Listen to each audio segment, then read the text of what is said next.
अस्सलाम वालेकुम दोस्तों, उम्मीद है आप सब लोग खैर होंगे। बात करेंगे पाकिस्तान पैसे भेज के पॉइंट हासिल करने वाली जो एप्लीकेशन है सोनी धरती, उसका मतलब बहुत सारे दोस्त बाब ने कमेंट किया।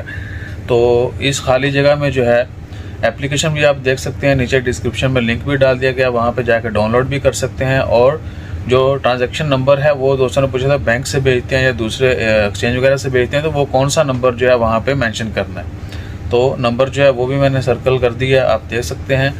और रजिस्ट्रेशन बहुत आसान है, आपने अपना जो है पाकिस्तानी नाइको CNIC उसका नंबर डालना है, पासपोर्ट का नंबर डालना है, नेम डालना है, यानी जो आपके आइडेंटिफिकेशन है एग्जैक्टली वही प्रॉपर डालनी है, उसमें कोई गलती नहीं करनी।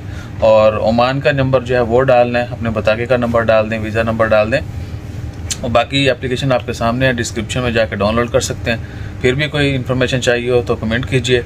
और इससे पहले वीडियो में मैंने तरीका भी जो है वो दर्ज कर दिया था, दर्ज मतलब बता दिया था, तो उसको फॉलो करते हुए आपने अपनी रजिस्ट्रेशन करनी है और उसी के अकॉर्डिंगली जो है आपने अपना जो है पॉइंट हासिल करने के लिए रसीद का नंबर जो है वो डालना है। तो अपना ख्याल रखिए, दुआ में याद रखिए, एंजॉय कीजिए। जज़ाकल्लाह।